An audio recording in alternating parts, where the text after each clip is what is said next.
Assalamualaikum warahmatullahi wabarakatuh. Salam sejahtera untuk kita semua. Saya Winarno, merupakan salah satu dosen di Departemen Fisika, Program Studi S1 Fisika, Fakultas Sains dan Teknologi Universitas Airlangga.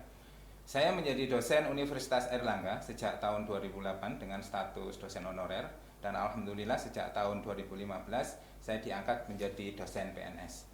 Saya ditugaskan mengajar pada mata kuliah fisika dasar. Hal ini sesuai dengan bidang keahlian saya, yaitu fisika dasar. Kode mata kuliah fisika dasar yang saya ampu adalah FID 113 dengan beban studi 2 SKS. Mata kuliah fisika dasar ini merupakan mata kuliah wajib untuk mahasiswa semester 2. Pada kesempatan ini saya akan menyampaikan rencana pembelajaran semester untuk mata kuliah fisika dasar dengan kode mata kuliah FID 113. Capaian pembelajaran lulusan yang dibebankan pada mata kuliah fisika dasar ini adalah sebagai berikut. Yang pertama adalah mahasiswa mengetahui pengetahuan fisika klasik dan fisika modern dengan permasalahan yang relevan. Yang kedua, mahasiswa mampu memecahkan masalah dengan menerapkan konsep dan prinsip fisika untuk analisis teoritis dan pemodelan simulasi. Nah, setelah mengikuti perkuliahan fisika dasar ini, mahasiswa akan memiliki kompetensi sebagai berikut. Yang pertama, yaitu mampu menerapkan konsep vektor dan hukum Newton untuk partikel tunggal dan sistem partikel dalam dimensi 1, 2, dan 3. Yang kedua adalah memahami dan mampu menerapkan konsep usaha dan juga energi untuk menyelesaikan soal-soal sederhana dalam mekanika. Yang ketiga, mampu menerapkan, formulasikan, memecahkan, dan menganalisis permasalahan statika dan dinamika sistem benda tegar. Yang keempat, memahami dan memiliki kemampuan memecahkan masalah dalam statika dan dinamika fluida. Yang kelima, memahami dan memiliki kemampuan memecahkan masalah pada gelombang bunyi. Berikutnya yang keenam adalah memahami dan memiliki kemampuan memecahkan masalah dalam termodinamika. Proses pembelajaran yang dilakukan dalam 19 minggu dengan rincian sebagai berikut, yaitu 7 minggu perkuliahan sebelum UTS, kemudian dilanjutkan 2 minggu pelaksanaan UTS, dilanjutkan dengan 7 minggu perkuliahan setelah UTS, kemudian dilanjutkan 1 minggu untuk pengganti hari libur atau juga disebut sebagai minggu tenang ataupun PHL, dan 2 minggu untuk pelaksanaan UAS. Nah, materi perkuliahan meliputi pengukuran, besaran dan satuan, kemudian vektor, gaya, kinematika partikel dalam gerak 1, 2, dan juga 3 dimensi, kemudian dinamika partikel, yaitu mencakup hukum Newton 1, hukum Newton 2, dan hukum Newton 3. Kemudian materi yang lain yaitu ada usaha dan energi, sistem partikel, dan hukum kekekalan momentum, dinamika benda tegar, di dalamnya ada rotasi dan juga kesetimbangan benda tegar. Kemudian dilanjutkan dengan mekanika fluida, ada getaran, gelombang mekanik, di mana di dalamnya ada gelombang pada tali dan juga gelombang bunyi. Kemudian materi tentang kalor, suhu, dan yang terakhir adalah tentang hukum termodinamika. Tidak ada prasyarat khusus untuk mengikuti perkuliahan fisika dasar ini. Nah, materi perkuliahan ini disampaikan melalui ceramah, kemudian diskusi dan juga tanya jawab, berikut juga pemberian tugas. Nah, mata kuliah ini diampu oleh 2 orang dosen yang tergabung dalam tim teaching, dengan salah satu dosen bertindak sebagai penanggung jawab mata kuliah atau PJMK. PJMK mata kuliah fisika dasar ini adalah saya sendiri. Pembagian pengajaran dilakukan dengan membagi bobot perkuliahan sesuai dengan jumlah dosen pengajar, sehingga masing-masing dosen memperoleh beban 1 SKS. Dengan bobot 1 SKS tersebut, maka 1 orang dosen akan mengajar penuh untuk masing-masing paruh semester. Dan saya mendapatkan pembagian pengajar pada paruh waktu setelah UTS. Media pembelajaran yang digunakan dalam perkuliahan ini diantaranya adalah untuk pertemuan tatap muka secara offline, saya menggunakan komputer dan juga LCD proyektor dalam menyampaikan materi. Sedangkan untuk pembelajaran tatap muka secara online, saya menggunakan aplikasi Zoom. Materi perkuliahan berupa PPT, buku penunjang, pengumpulan tugas, saya lakukan dengan menggunakan e-learning Universitas Airlangga. Sedangkan presensi mahasiswa dan juga kartu kendali perkuliahan, saya menggunakan Cyber Campus Universitas Airlangga. Untuk menjalin koordinasi dan juga komunikasi dengan mahasiswa, kami menggunakan WA Group. Diskusi dan informasi yang kami lakukan di luar kelas melalui grup WA ini. Asesmen dalam perkuliahan ini meliputi nilai tugas, nilai kuis, nilai UTS, nilai UAS, dan juga nilai soft skill. Tugas kuliah diberikan di setiap akhir tatap muka kelas. Tugas ini dapat berupa mengerjakan soal, membuat makalah, atau presentasi. Proporsi nilai tugas ini dalam perhitungan nilai akhir adalah 15%. Kuis diberikan di pertemuan keempat dan pertemuan ke-11. Materi kuis adalah materi perkuliahan 3 tatap muka sebelumnya. Proporsi kuis ini dalam perhitungan nilai akhir adalah 15%. UTS dilaksanakan setelah tatap muka 1 sampai dengan tatap muka 7 terpenuhi dengan jadwal mengikuti ketentuan fakultas. Materi UTS adalah keseluruhan materi dari tatap muka 1 sampai dengan tatap muka 7. Bentuk soal UTS adalah pilihan ganda sejumlah 40 butir dan dilaksanakan berbasis komputer based test atau CBT. Nah, proporsi nilai UTS dalam perhitungan nilai akhir ini adalah 30%. UAS dilaksanakan setelah tatap muka ke-8 hingga tatap muka ke-14 terpenuhi. Jadwal UAS ini mengikuti ketentuan fakultas. Nah, materi UAS adalah keseluruhan materi dari tatap muka ke-8 hingga tatap muka ke-14.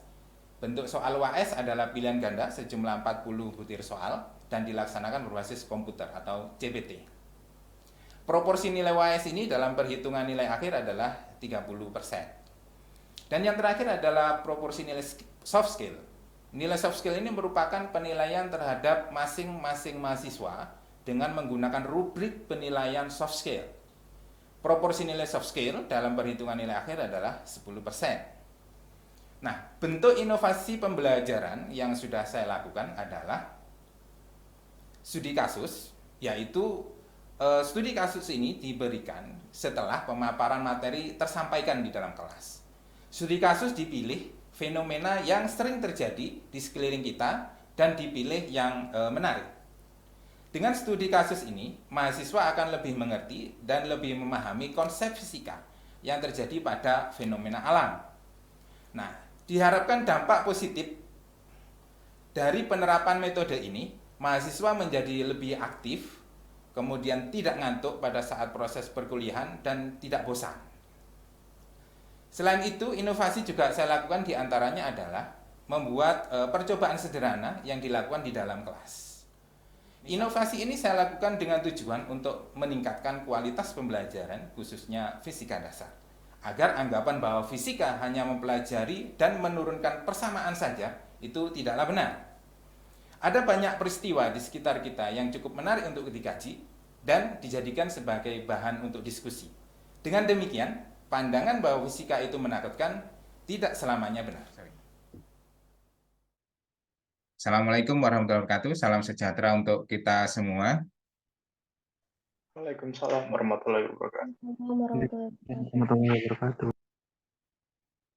Baik, terima kasih. Hari ini kita akan melanjutkan materi kuliah fisika dasar dengan kode FID 113 untuk pertemuan setelah UTS, yaitu pertemuan ke-8 dan ke-14 nanti akan saya isi. Ya, jadi di pertemuan ke-8 atau tatap muka ke-8, materi perkuliahan kita adalah tentang mekanika fluida. Baik, sebelum kita melanjutkan perkuliahan, jadi ada baiknya kalau kita berdoa terlebih dahulu supaya apa yang kita kerjakan hari ini dicatat sebagai amal soleh, gitu ya. Baik, berdoa silahkan. Berdoa selesai. Oke, sebelum kita masuk ke materi perkuliahan, berikut adalah capaian pembelajaran pada perkuliahan kita kali ini, yaitu menghitung tekanan hidrostatis, kemudian menghitung besaran fisis dalam fluida statis, kemudian menghitung besaran fisis dalam fluida dinamis.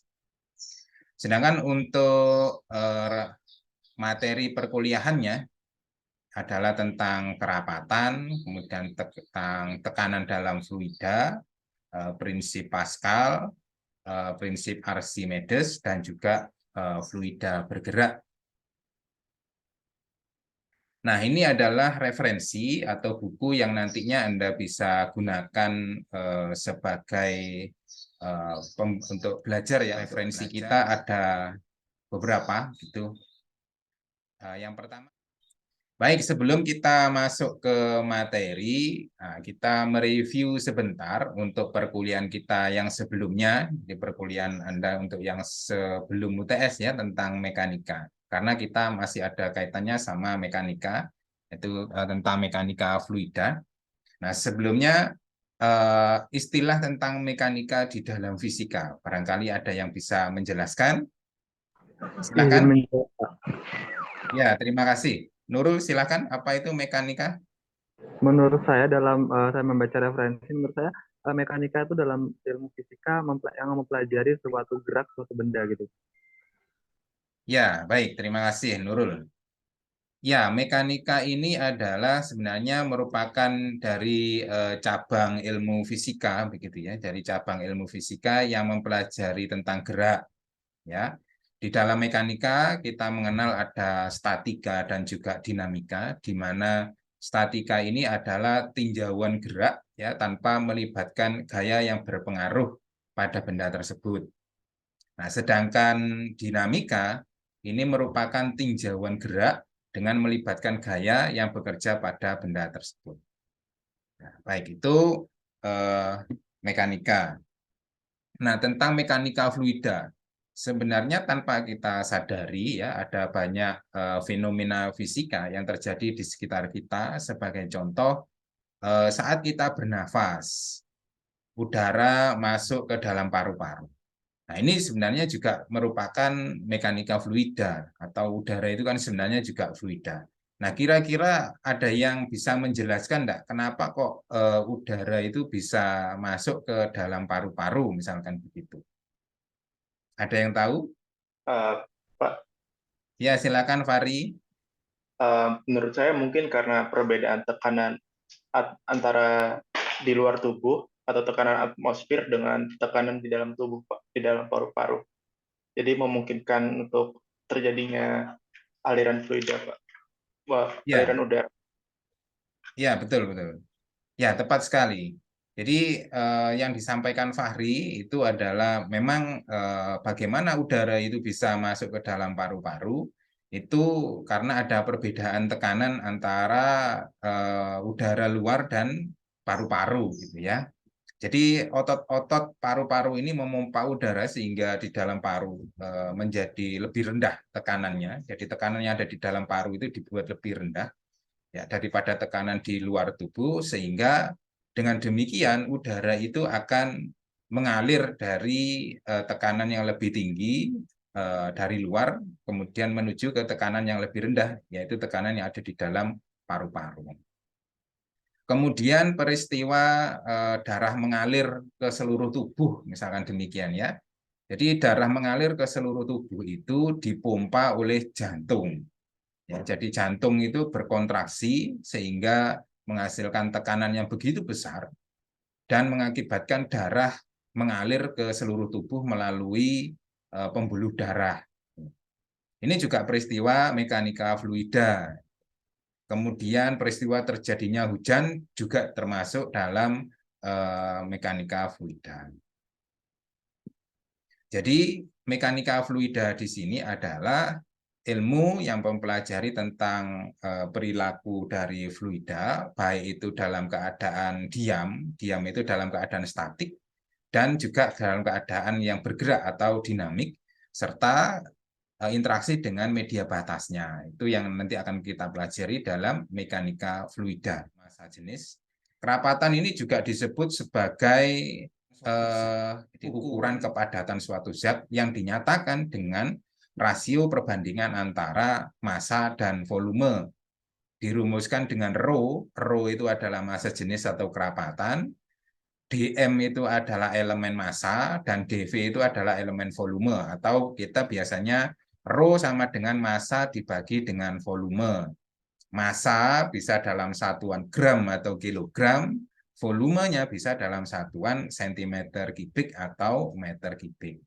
Nah, massa jenis air itu adalah 1 gram per sentimeter kubik, atau kalau dalam satuan MKS-nya adalah 1000 kilogram per meter kubik. Nah, berikutnya adalah tentang tekanan. Jadi tekanan ini merupakan gaya per satuan luas ya, yang dinyatakan dengan P sama dengan F per A, di mana P di situ adalah tekanan dalam satuan Newton per meter persegi, atau bisa dinyatakan dalam Pascal, atau juga bisa dinyatakan dalam atmosfer kalau misalkan tekanan udara. Dan F adalah gaya, dan A di situ adalah luas permukaan yang dikenai oleh gaya tersebut. Nah, apabila vektor gaya ini membentuk sudut ya terhadap bidang, maka vektor gaya ini harus diproyeksikan terlebih dahulu agar tegak lurus terhadap bidang. Sehingga persamaan tekanan untuk vektor gaya yang membentuk sudut theta itu adalah P sama dengan F sinus theta per A. Nah, kita ambil contoh untuk tekanan yang ada di dalam fluida. Maka untuk benda yang berada di dalam fluida itu akan mendapatkan tekanan dari segala arah atau dari segala sisi. Dari atas, dari bawah, dari samping, dari depan, dari belakang. Ya, seolah-olah itu ditekan gitu oleh fluida. Nah, sebagai contoh di sini adalah seorang penyelam ya yang sedang berada di dalam laut. Maka penyelam ini akan mendapatkan tekanan oleh air laut dari segala arah. Semakin dalam penyelam itu masuk ke dalam air laut, ya, semakin dalam, maka semakin besar tekanan yang diterimanya. Sehingga nafas menjadi berat gitu ya. Jadi kalau menyelam terlalu dalam maka akan sesak nafasnya dan gerakan itu akan sangat berat sekali. Nah, untuk benda yang berada di dalam fluida, anggaplah benda ini memiliki ketebalan tertentu, ya ketebalan dari benda adalah H, yang sedang berada di dalam fluida, maka benda tersebut akan mendapatkan tekanan ya dari atas atau pada permukaan bagian atas dan juga bagian bawahnya. Jadi dari atas tekanannya adalah, anggaplah kalau benda ini seperti pada gambar, maka dia akan mendapatkan tekanan dari atas sebesar P0, dan tekanan dari bawah ini adalah tekanan yang diakibatkan oleh zat cair atau gaya ke atas, tekanan ke atas gitu ya, sebesar PA. Kemudian benda ini juga karena benda ini memiliki massa M, sehingga benda ini juga akan melakukan gaya atau mendapatkan gaya berat sebesar M kalikan dengan G. Nah, berdasarkan pada hukum Newton yang kedua, maka kita bisa melihat kalau pada mekanika gerak, ya gerakan benda itu adalah sigma F sama dengan M kalikan dengan A. Maka kalau pada gaya berat di sini, maka sigma F-nya adalah sama dengan M kalikan G. Ya, di mana sigma F-nya di sini itu adalah merupakan different atau merupakan perbedaan antara PA gaya ke atas dan gaya ke bawah itu saling mengurangi. Sehingga persamaan dari sigma F-nya akan menjadi PA gaya ke atas dikurangi dengan P0A itu adalah gaya tekan ke bawah, dan dikurangi rho A, H, dan G. Nah, ini jadi PA ini adalah gaya tekan ke atas, yang di sini P0A itu adalah gaya tekan ke bawah, sedangkan rho, AH, dan G ini adalah sebenarnya sebagai M dan G tadi ya. Jadi M dan G massa itu bisa ditulis dalam bentuk rho A kali H. A kali H ini adalah volume, Jadi rho volume itu adalah massa kalau kita ambilkan dari persamaan massa jenis. Kemudian G ini adalah sebuah konstanta gravitasi. Sama dengan 0, karena ini tadi mg-nya sudah berpindah ke ruas kiri. Sehingga kita dapatkan bahwa PA dikurangi P0A itu adalah sama dengan rho AH dikalikan dengan G. Sehingga kalau kita ambil P-nya, kemudian yang lainnya kita ubah ke sisi sebelah kanan, maka akan didapatkan persamaan tekanan yang diterima oleh benda dalam fluida itu adalah P0 ditambah dengan rho GH. Ya, jadi ini ada AA-nya hilang gitu ya, A hilang sehingga P-nya akan menjadi P0 plus rho GH.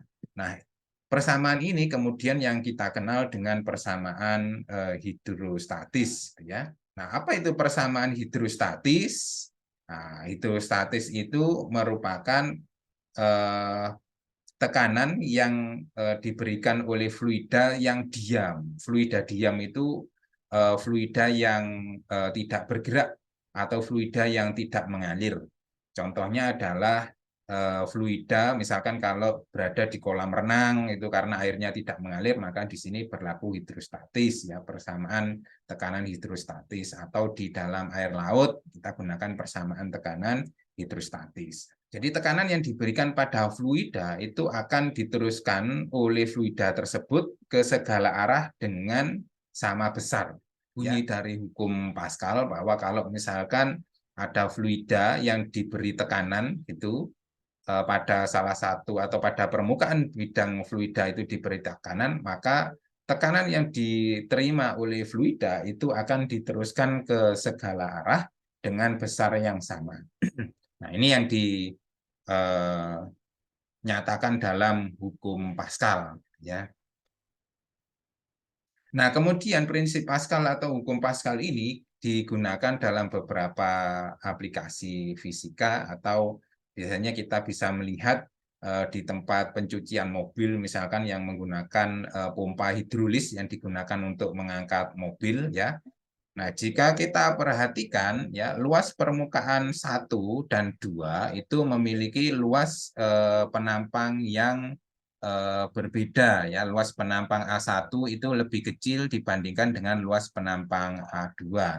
Dengan menggunakan hukum Pascal tadi bahwa luas gaya yang atau tekanan pada permukaan 1, jadi tekanan yang diberikan pada permukaan 1 itu nanti akan sama dengan tekanan yang berada di permukaan yang kedua, sehingga dari persamaan tekanan itu kemudian diturunkan dalam persamaan gaya, sehingga kita bisa menghitung di sini berapakah gaya nanti yang akan digunakan untuk mengangkat mobil yang memiliki beban sekian atau memiliki gaya berat sekian, F2-nya gitu, ya.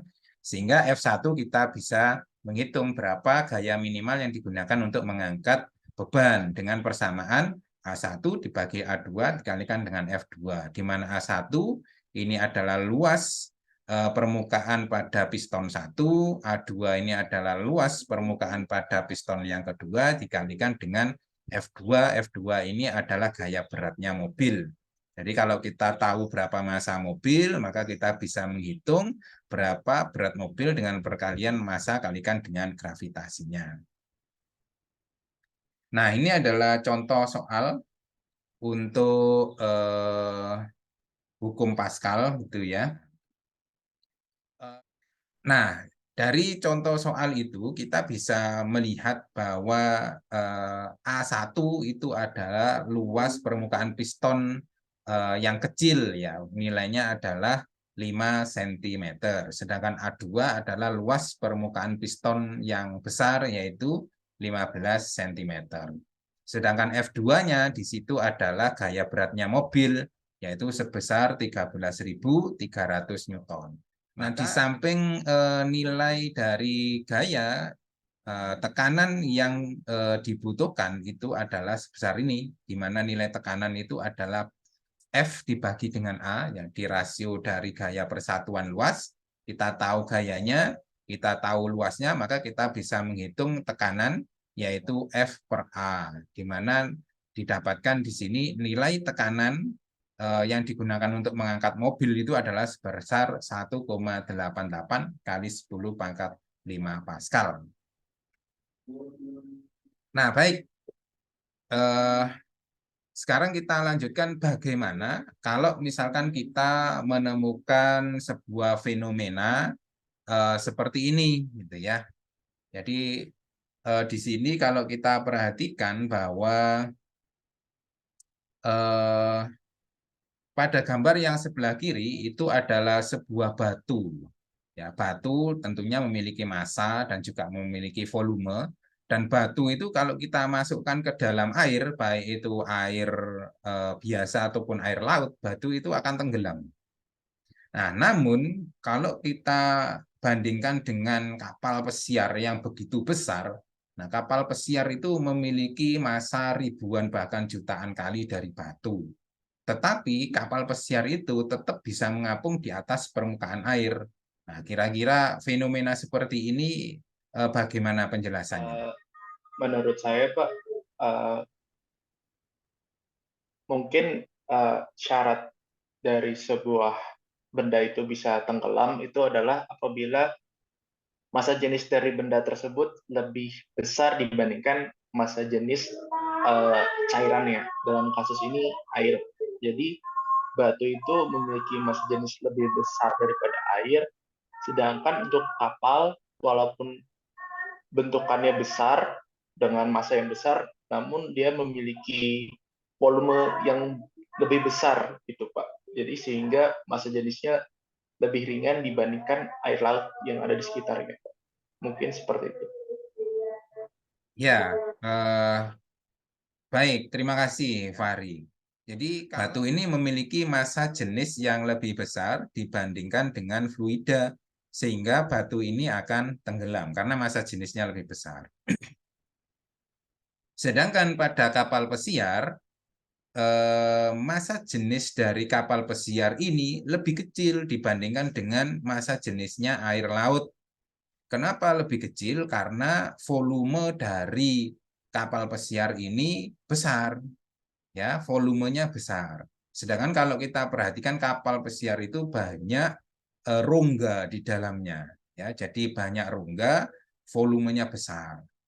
Nah, kalau misalkan massa itu dibagi dengan volume yang begitu besar, maka massa jenisnya akan menjadi lebih kecil karena pembaginya besar, volumenya yang besar, maka massa jenisnya akan menjadi lebih kecil dibandingkan dengan massa jenisnya air laut misalkan, sehingga kapal itu akan mengapung di atas. Nah, itu kalau kita meninjau bagaimana kapal itu bisa mengapung karena massa jenis kapal ini kalau kita tinjau dari kerapatan lebih kecil dibandingkan dengan massa jenisnya air.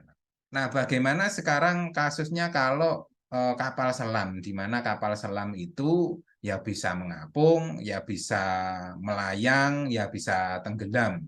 Nah, ini kira-kira bagaimana? Apakah Silakan. suara saya terdengar, Pak? Ya, sudah terdengar, Dinda. Ya, jadi kapal kapal selam itu kan bisa mengapung, melayang, dan tenggelam. Nah, jadi kapal selam ini punya tangki pemberat gitu yang berisi air sama udara. Nah, jadi tangki itu bisa berfungsi untuk memperbesar atau memperkecil massa jenis total kapal selam. Kalau misalnya air laut itu dipompa ke dalam tangkinya, jadi massa jenis kapal itu akan lebih besar daripada massa jenis air laut sehingga dia tenggelam. Dan sebaliknya, kalau misalnya udara yang dipompa ke dalam tangki tersebut, maka massa jenis total kapal selam itu akan lebih kecil daripada massa jenis air laut sehingga dia akan mengapung begitu Pak.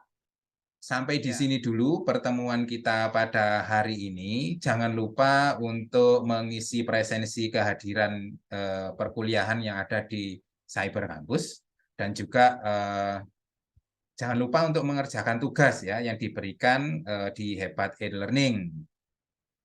Baik, terima kasih atas perhatiannya. Kita akhiri perkuliahan kita pada hari ini. Sekian, terima kasih. Wassalamualaikum warahmatullahi wabarakatuh dan selamat belajar.